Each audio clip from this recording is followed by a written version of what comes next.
Hi, everybody.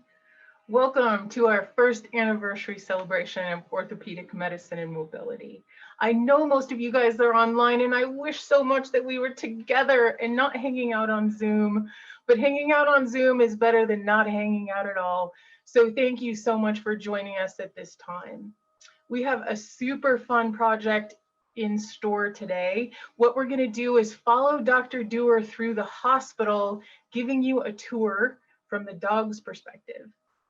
We'll start out front so you can see what life looks like with COVID, and then we'll walk through the hospital. You'll be able to see the lobby and what that looks like since nobody's been in the hospital for many months. We'll make our way back to rehab where we're going to visit with Laura. You meet our brand new faculty, Lindsay Elam, who's going to be doing acupuncture. And then we'll make our way back to medicine, where we'll see orthotics and prosthetics on a dog. One of our specialties is function and improving function in our cases. So we use orthotics and prosthetics to help a lot of dogs. What we get to do special today is stream you down to OrthoPets in Denver. And in OrthoPets in Denver, Gina Joseph, our first year resident, is down there for her training. So we'll get to give you a peek behind the scenes at how those orthotics and prosthetics are designed. In addition, you'll get to meet Cheryl Polis, our new clinical coordinator, and then we will visit the Gait lab. In the Gait lab, we've got 3 projects signed up for you guys to see today. You're going to see our brand new Gait mats. So we have 2 Gait mats back there now. You'll see clinical trials live as they're happening. And then you'll also get a peek at our virtual reality system that we're using for teaching now. Once we've done all that, we're going to make our trip back to the Translational Medicine Institute. And back there, we will look at Dr. Kim's new gene therapy research before we end on the West Porch, where we ended last year when we had our first celebration together. My name's Sasha Foster. I'm the physical therapist and the rehab coordinator here at the Orthopedic Medicine and Mobility Department. And my job here is to MC our way through this extravaganza today. Before we get started with Dr. Dewar out front, just a quick technical note. If you have questions as we go, and we love questions as we go, you'll see at the bottom of your screen, down here, there are some little icons. There's a little square icon that says chat. If you would like to ask us a question, simply push on that button, and over on the side of your screen, a white panel will populate. You can type your question in there. We have the computer set up so that only we can see your questions. So if you send a question and you don't see an answer from us, that's okay. We can see your question and we'll try to get it answered as we're moving through the hospital. So without further ado, I think Dr. Dewar and his traveling team of dog and multiple technicians and camera crews are out front, ready to show you guys the hospital. My name is Felix Durr, and first of all, thank you so much for joining us today. I head up the OMM service here at Colorado State University, and I will also be your tour guide today, which I'm very excited about. So let's just start right here in the parking lot. So as you may see, we have a lot of yellow barriers here. And these yellow barriers, they kind of look like a construction zone. However, my guess is that you have figured out that they are not here because of construction. These barriers are here because they represent the effort and the results of a whole lot of dedicated faculty, staff, and administrators of the veterinary teaching hospital, making sure that we are able to still see your pets during this ongoing pandemic. So how does this work at CSU these days? Well, unfortunately, clients are still not allowed to come into the VTH. So what happens is when you drive into the parking lot, you see our parking attendant over there, and then you get assigned a parking slot. So it's pretty much like a Sonic drive-in. The only thing that's different is generally we do not bring yummy lunches to the car, but what we do is we come meet you and your pet at the car. We'll talk with you about what's going on, and then we take your pet into the hospital for any exams or diagnostics that are required.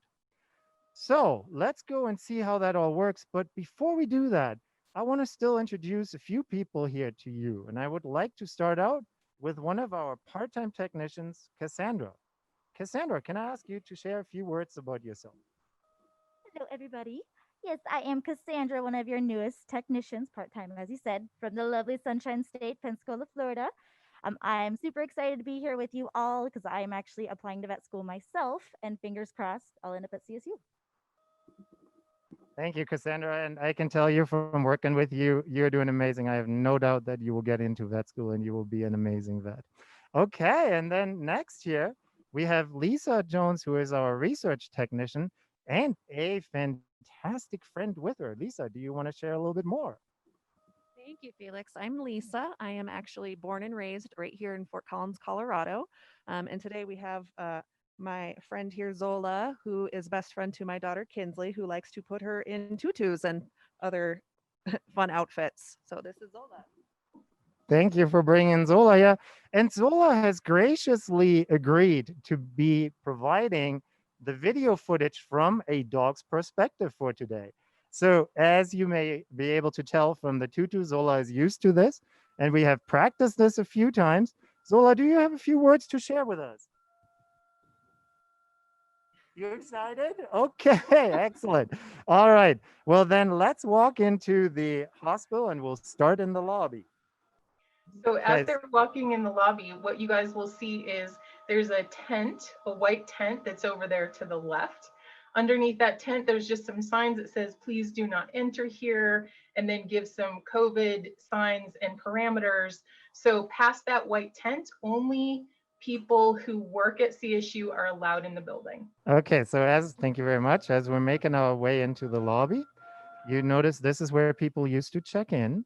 And nowadays, we only have very few people working here. So the lobby is completely empty, and only the people taking the phone calls are still here in place.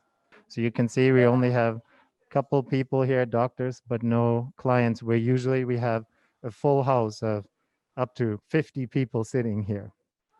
And you guys can see all of our beautiful couches and that beautiful setup that was out there. All of that stuff is pushed aside, so staff is not even allowed to be up there congregating. There's no congregating in the hospital right now. Okay, thank you. All right, so we're moving along to rehab here. Zola, what do you say? Should we go to rehab? Who doesn't So want in to go to addition rehab? to all of that space you guys can see, along the way, we follow CDC guidelines. So following CDC guidelines, you'll see as people move through the hospital, everybody's wearing a mask. We still use these masks that you guys sent us.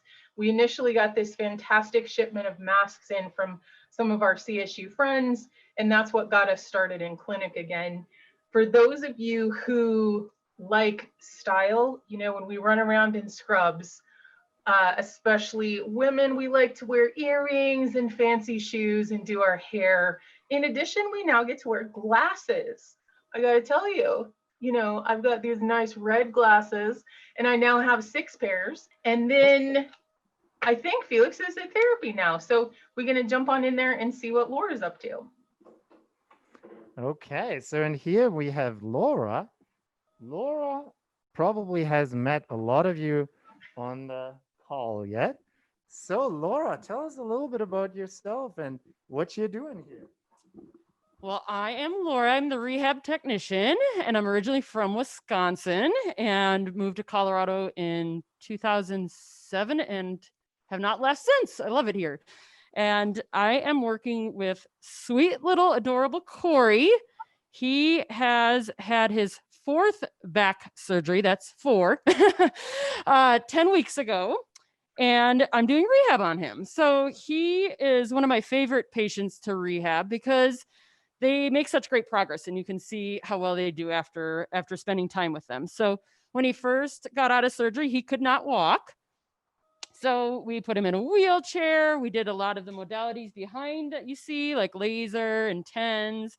He's very interested in Dr. Dewar. He wants him to give him a pet. So we did all that, and then he started getting his function back. And now we're working on some hip extension, trying to activate some of his spine muscles. So we're using some kinesio tape to activate those muscles, and then doing some therapeutic exercises as well. So his wonderful family are actually online with us today, and they obviously love him very much, and we're very grateful we get to be a part of his journey. Fantastic. So Laura, we've got two things. First of all, Laura, Bindy's mom says hi. Oh, perfect. I know, it's kind of fun, right? That's why we wish we could see you guys in person. I know. And then Tiffany Goldman's got a question. So Natalie, would you mind spotlighting Tiffany and she can get her question in for Laura? Hi, Laura. My name is Hi. Tiffany Goldman, and I've got a question for you. I actually have a large wolfhound that's getting ready to start your rehab program, and I was wondering, with your rehab program, what are some things? I know you guys know how to do everything, but the parents do not sometimes. And with the lasering and the rehab exercises, is there anything that I could do at home as well? Can I do the lasering at home? And if I can, what would I be able to do? And if I'm able to do the rehab exercises at home, do you have a special program that I would be able to follow? Awesome. Thank you, Tiffany. That's a great question. We actually get that question a fair amount from owners. And yes, rehab is definitely a collaborative effort with you owners at home and what we do here. Things like therapeutic exercises are crucial that you're doing at home because you're seeing your pet every day. So you can do things daily, twice a day, or we might only see them once a week or maybe twice a week, but it's going to be crucial that you're doing things at home as well. Things like laser, on the other hand, usually are better left to the experts. Our laser here is a class 4 laser, which means that it can go up to a really high power. And if you don't know how to use it correctly, maybe you're not, being effective or potentially causing some damage. So we definitely want to save things that require more expertise for people that are trained in it. But certainly a lot of things you guys can do at home. And I think Sasha's going to be sharing with you all a link to our Canine Home Exercise program. It's a fabulous program. And especially with COVID, where we can't meet with clients as much as we'd want to, this program has videos and pictures and wonderful descriptions, repetitions. How often do you want to do things? How frequency, sets, durations. So very detailed, and clients have very much loved that program. So I encourage you all to check that out. Wonderful. Thank you so much, Laura. I really appreciate it. Thanks for your question, Tiffany. So y'all, after we're done with the program today, what we'll do is send you an informational email, but in that we're going to send a link with core strengthening home exercises. We know from research that the very best thing any of us can do for our dogs is to keep them fit, trim, and strong. So we will help you on your way. I think a lot of you guys are already rehab clients, so you may already know the exercises. But we're going to go visit with, oh, you guys look, it's Dr. Elam and Zach. Welcome. Hello, Dr. Elam. It's, nice that we get to see you here. So Dr. Elam is our new faculty in orthopedic medicine and mobility. Lindsay, would you like to introduce yourself and tell us a little bit about what you're doing there? Yeah, thank you, Felix. As you mentioned, I'm the new faculty member here at CSU in the Orthopedic Medicine and Mobility Department. And a little bit about me. I grew up similar to Cass, mostly in South Florida. I did pretty much all of my education and clinical training at the University of Florida, from undergrad through vet school. And then I stayed for a specialty integrative medicine internship, followed by a sports medicine and rehab residency, and then stayed on as for a couple of years as faculty at the University of Florida before joining the CSU team. So you probably see here, I have Zach, who's currently getting acupuncture therapy for his discomfort associated with elbow arthritis. So as you can see, he's got a number of stainless steel needles placed throughout his body here with a little pink handle, which probably makes it hopefully easier to see. I can show you what one looks like here on the bed in case that helps. So we have one needle up here in his head, which has some calming effects. And then you can see some around his elbows, down his back.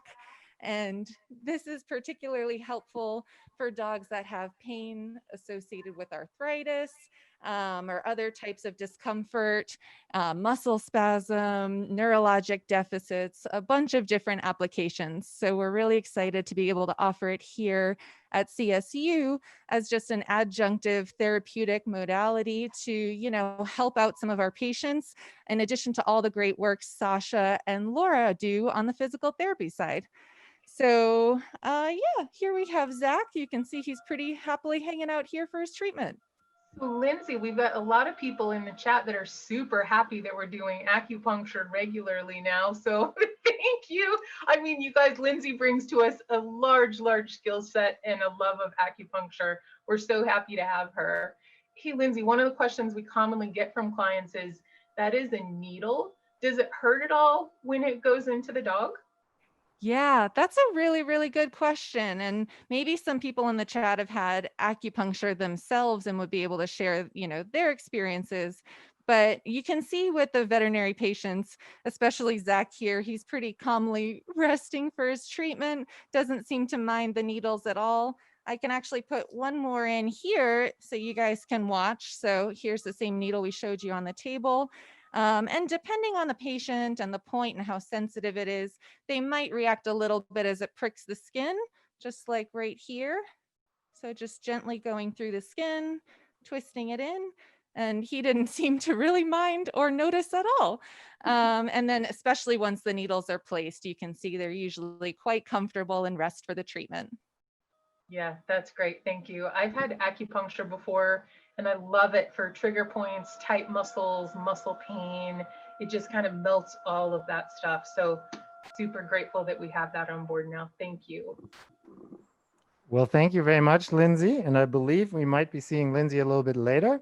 But for now, we're going to move along and we're going to walk down to the Orthopedic Medicine and Mobility Service. And we're going to start out in the Bill and Bogey Luke's exam room. And so we're going to come in here. And there we have Patrick and Andy and Amanda. Okay, let's go. And we'll start with Andy. Andy is the brains behind, Hedwig wants to say hi to Zola. Andy is really the brains behind our in-house operation. Andy, why don't you tell us a little bit about yourself and about Hedwig? Hello, my name is Andy. I have been in vet med off and on for about 30 years. Been at CSU for about a year, helping with the Orthopedic Medicine and Mobility Service. And day to day, we see patients very similar to Patrick, who either have a prosthetic device such as his or orthotic device. Thank you very much. And then Amanda, tell us a little bit about yourself and maybe you can share a little bit with us. How does that work if we are, you know, trying to get an orthotic or a prosthetic? What are the steps involved that we do on our end here? Hi, thanks, Felix. I'm Amanda. I'm one of the orthopedic medicine nurses, and I've been here about 2.5 years. And Hattie here was born with a congenital abnormality. So he is missing the lower half or lower third of his hind limb there. So when he came to see us, you know, obviously that was causing some problems with ambulation for him, moving around difficulties and kind of he was bearing weight on that little, on the end, his residuum, which would be his little nub. So what we did was, you know, take some x-rays. We want to make sure that the end of those bones look okay and that, you know, there isn't going to be any problem with fitting a device there. Make sure that there isn't kind of any kind of surgical intervention that would be needed. And then what we do is we actually make a custom mold of their leg.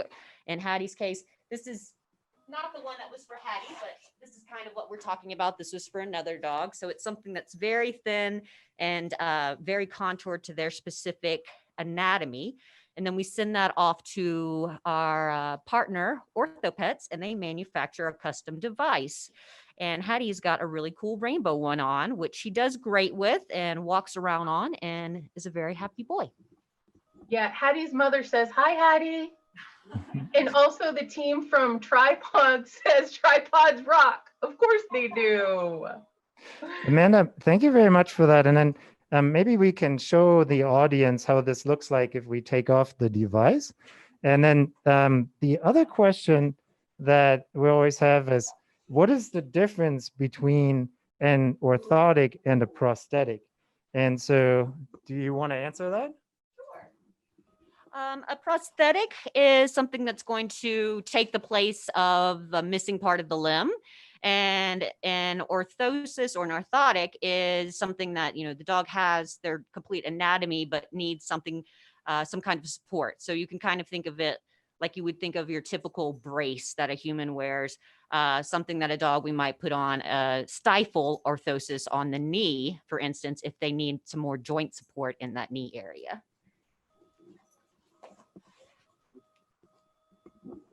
Okay, so now Amanda is going to show us how this looks like without the prosthetic on. And so that is one of the things that we have found with prosthetics, that they do a lot better the more residual limb we have left. And you can see with Hattrick, we even still have a little bit of the articulation there. And so from here, we're going to go into the tendon. So the tendon is where our patients are housed while, for example, they wait for diagnostics. We have these lovely cages here that are walk-in cages, very comfortable. And the nice part is that we're so close to the dogs mostly, which brings me to the next topic here, that we can monitor them while they're here. And when I say dogs mostly, it's so fitting that Cheryl Colas is here. Cheryl, will you tell us a little bit about who you are and, you know, why do you think I'm emphasizing on dogs here? Well, hi, everybody. I'm Cheryl. I'm the service coordinator for OMM. So basically, I am in the background working really hard to try to keep the service running smoothly. But funny you mentioned dogs, because actually what I have here with me today is a sweet little kitty friend. So this is Dee. She's hanging out with me today. But you're right, I don't really get to see that many cats here.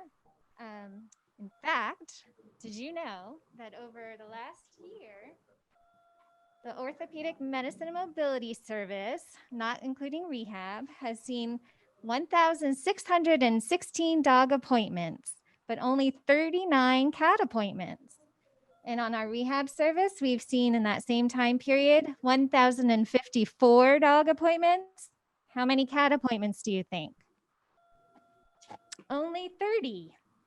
So overall, we see about only 2.5% of our appointments as kitty appointments. But you know what? Cats are people too, and they get orthopedic issues too. And in fact, a lot of cats are suffering from osteoarthritis. So it'd be great to see, to have our service be helping out kitties more. Oh, and by the way, we also saw over the last year, our rehab department saw 2 bunny appointments, 2 pot-bellied pig appointments, and we even recently did acupuncture on a snake. So you really never know what's going to happen around here. One thing about cats is when it comes to arthritis, very similar to dogs, you know, the top things that really we can do for cats with arthritis, and one of the things that's really important is that they are not overweight, because that makes a huge difference for these animals when they are affected by arthritis, or even if they don't have arthritis. We find that the skinnier they are, the less arthritis they develop. Okay, but here we are in the Purina Gait Analysis Lab. When dogs are enrolled in a clinical trial, they will go walk here over these gait mats. Those are pressure-sensitive walkways. And you can see that right now we have 2 here. And the first one is our old one. This is what started the whole clinical trials program here at CSU. They have a gazillion sensors in here that measure how much pressure a dog puts on it, and then we can objectively determine how lame they are and how much they improve with a clinical trial. However, over time they wear out, and luckily now we were just able to add the new system that you can see has tiles there.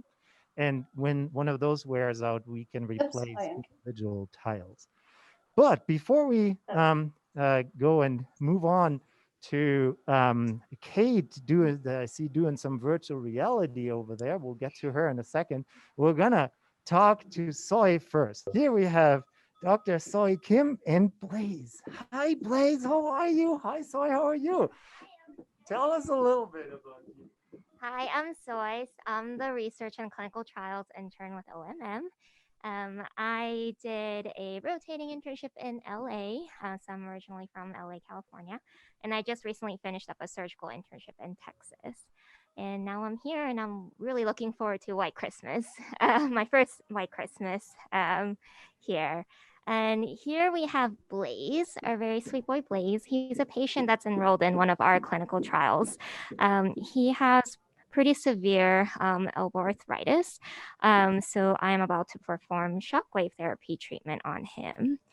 And a little bit about shockwave therapy for those who don't know. Shockwave therapy uses high energy shockwave or pulses at the cellular level to accelerate healing, improve blood flow, and also provide pain relief.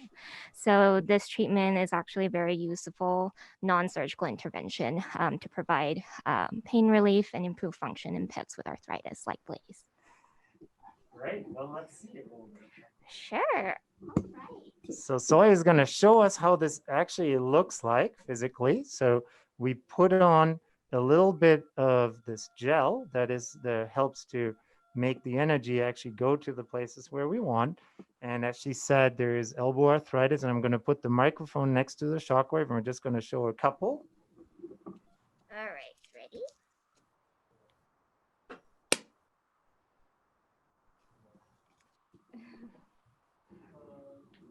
Let's see.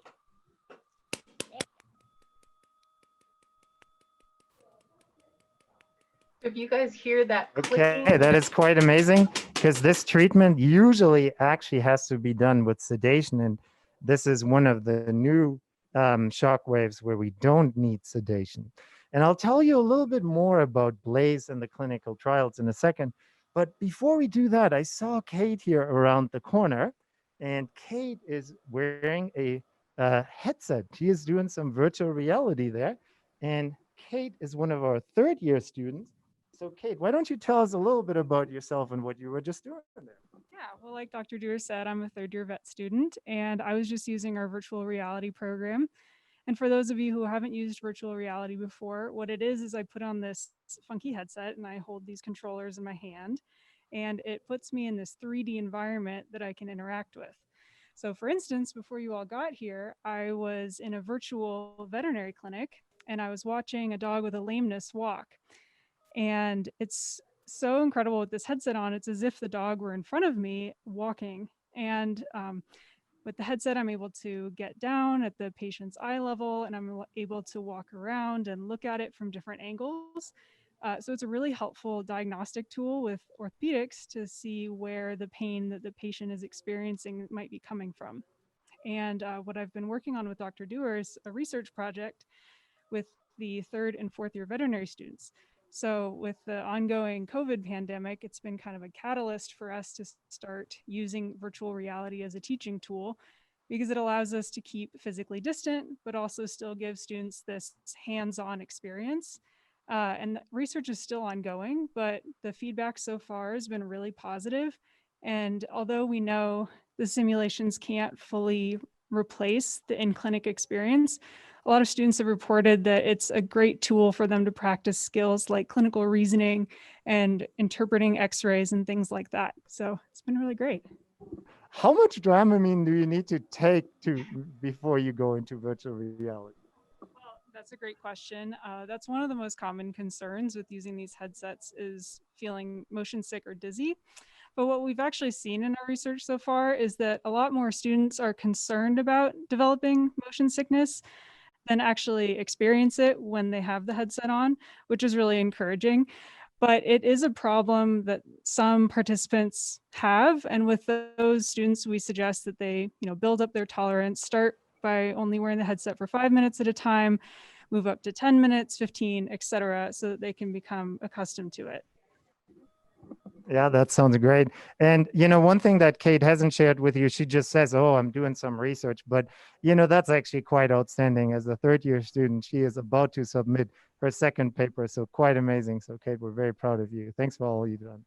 Okay, let's see. Now we're going to move back and we're going to, oh, there is Orthopets. Let's go and check in with Orthopets. And so would you mind just telling us from when we sent this mold that Amanda and Andy talked about, what happens at Orthopets? And, while you're at it, maybe tell us a little bit about yourself. Yeah, absolutely. So I'm here at Orthopets in Denver.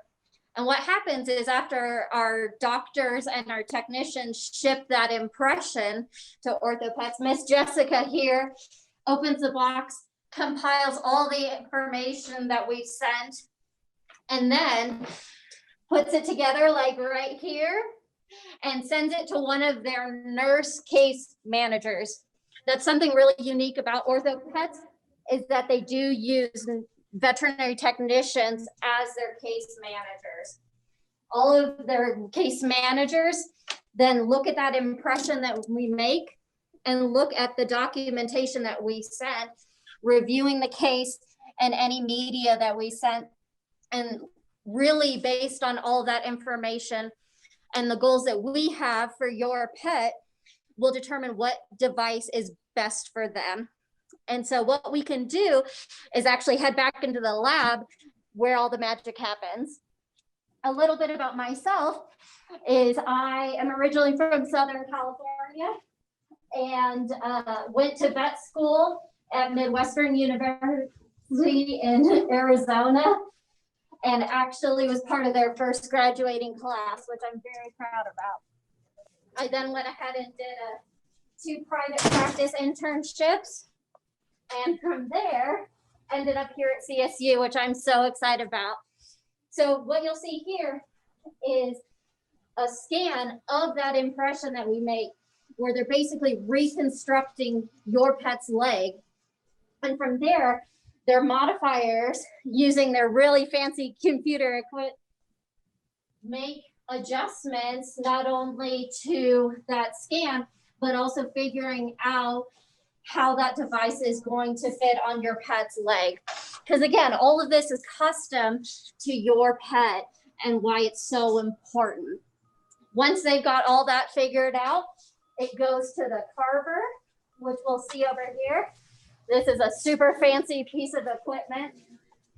And what it does is it takes all that information from the computer and makes a foam casting of not only your pet's leg, but how the device is going to sit on the leg, which is really cool.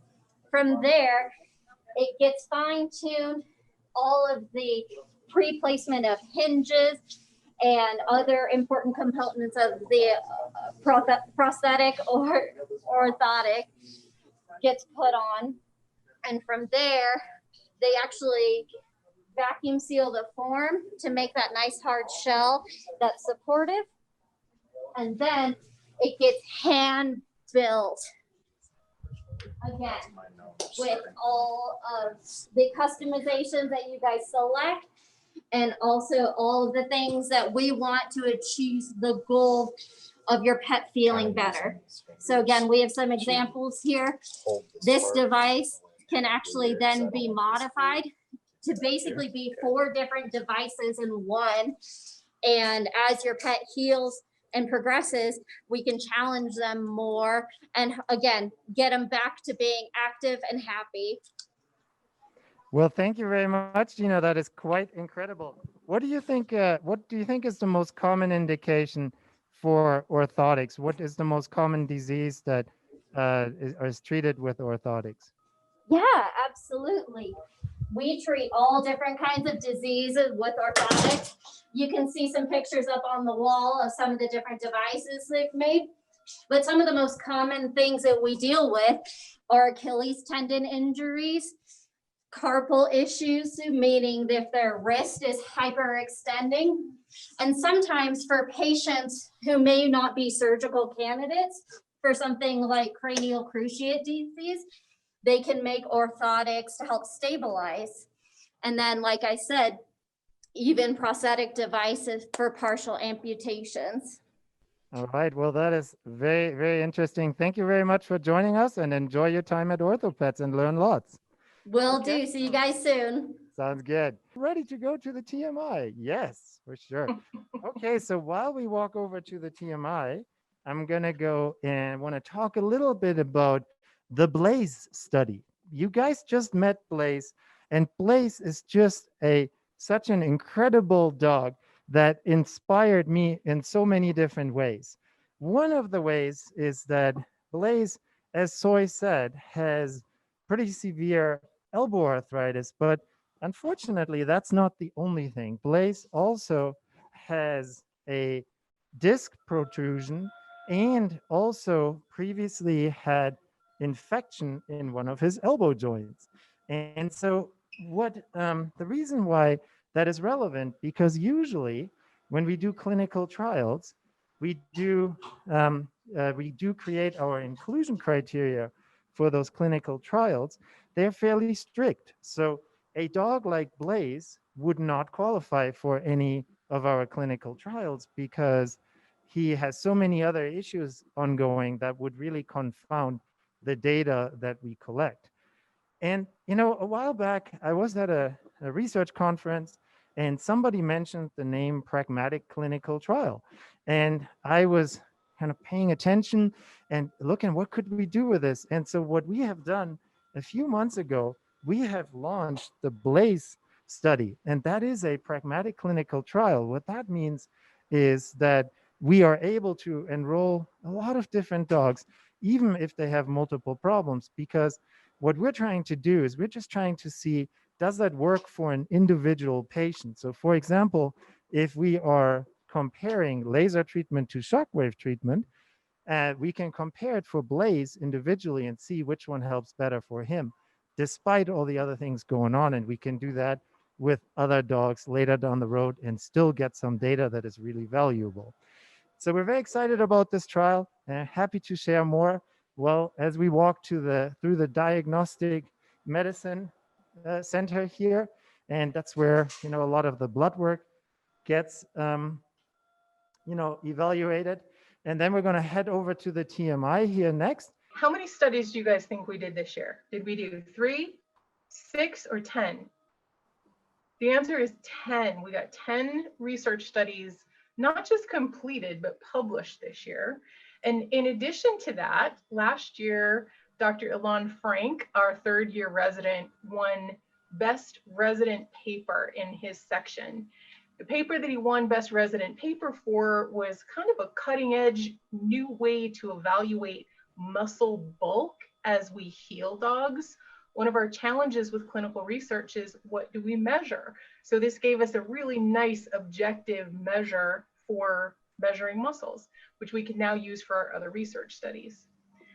Because we didn't have enough to do, in addition to all the studies, all the cases that Cheryl showed you about, we decided to write a textbook. So Felix led up the charge on writing this textbook, Canine Lameness. And you all know what we do is we improve function for animals. The first step in improving function is determining where their lameness is. So this is the first textbook that's out on the market that actually helps people figure out what's the root of the lameness. So Canine Lameness by Felix Dewar, lots of good information in there, including online videos. Okay, so we are now in the Translational Medicine Institute here. And as we look around, it is obviously a fantastic building, but also there is a lot of great research that happens here. So we're going to walk up to the second floor.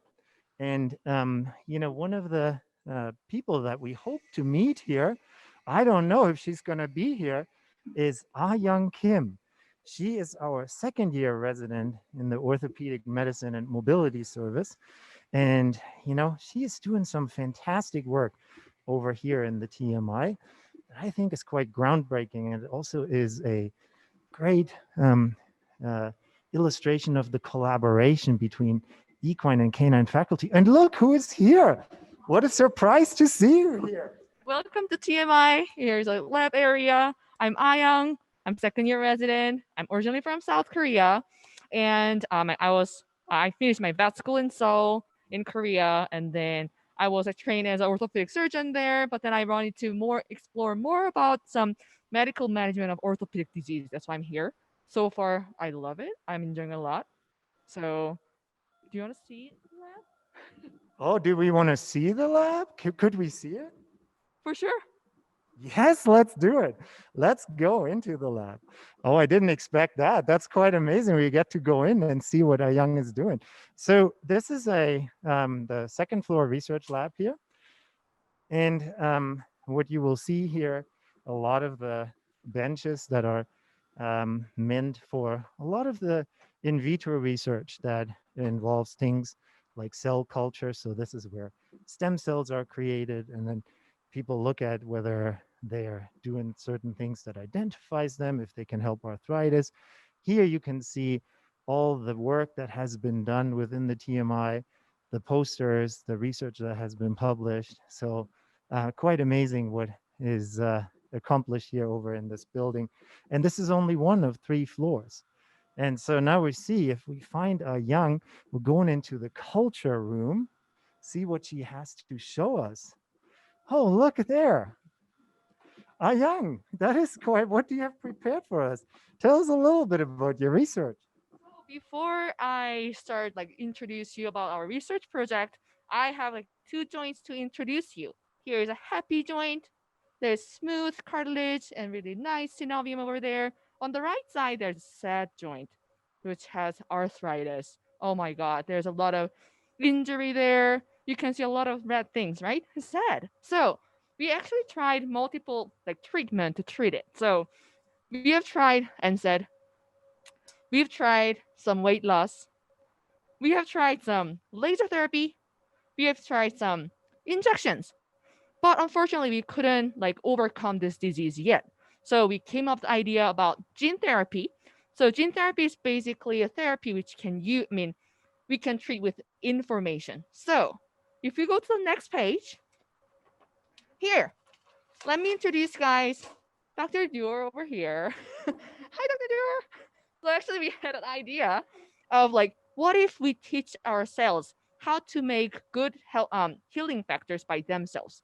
So we have amazing thing, IL-10, which is interleukin 10. But you don't have to memorize IL-10, but just remember this is good thing. So IL-10 is known as have anti-inflammatory effect and also have chondroprotective effect. So chondroprotective means which is good for the cartilage health. So anyway, we have IL-10 over here. Somebody can say that, what if we just inject IL-10 into joints? But in reality, actually, they cannot last very long into joints because body trying to absorb them as soon as possible. So if we teach our cells to make IL-10, isn't it amazing? They can produce IL-10 as long as they're alive. So here, I'd like to introduce you some basic concept to how we introduce those information into our cells. So here, there's a great recipes to how to make IL-10. So basically, we transfer this information into our cells using adeno-associated virus. But it's too difficult, isn't it? So we'll call it USB. So USB will have all the information about how to make IL-10. And if we plug USB into cells, they will have all the information in the brain.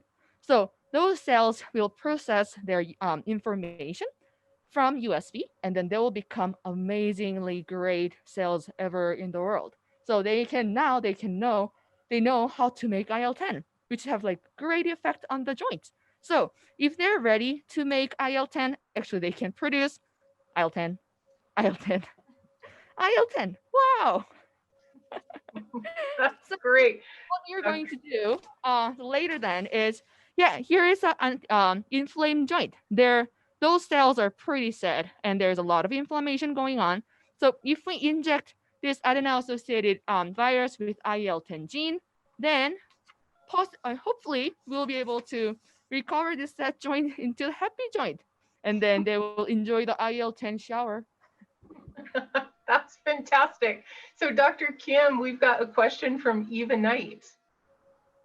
Even Knight's question is that she says your research is so interesting. Helping dogs is great, but is this research going to translate into humans since osteoarthritis is a major problem for the two-leggeds also? I mean, for sure. I mean, this IL-10 gene is one of the hot gene in the research area. So if we reveal like good effect of IL-10 in dogs, we definitely can apply to humans, equines, to save our lives who's suffering from osteoarthritis. That's fantastic. Is the treatment available for dogs now, or is it still just in the research phases? Oh, it's still in the research phases. So thank you very much, Ayang. That was quite amazing. We really enjoyed that.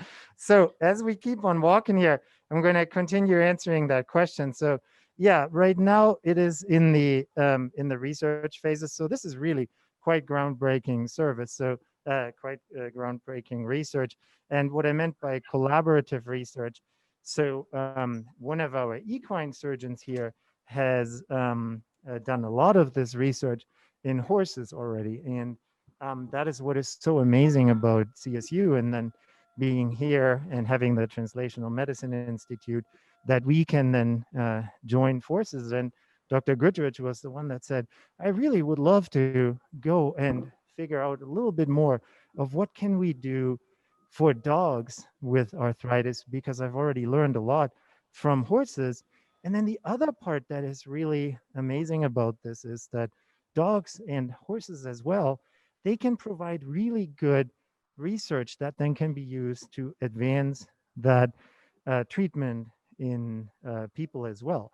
So there was, at some point, was quite a lot of interest in human medicine about using gene therapy. And then, you know, like in every clinical trial, sometimes there are little hurdles. And one of the hurdles was that things didn't go well in one of the trials, and then it got a little bit of a negative reputation. But now with this new research that's coming out and coming from horses and hopefully from dogs, we can then you know, rejuvenate that research in people as well.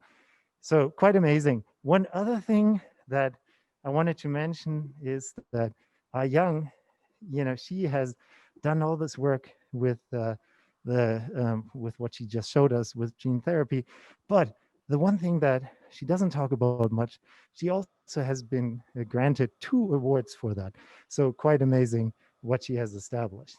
Okay, so here we are at the terrace of the TMI. So let's see if we get lost here.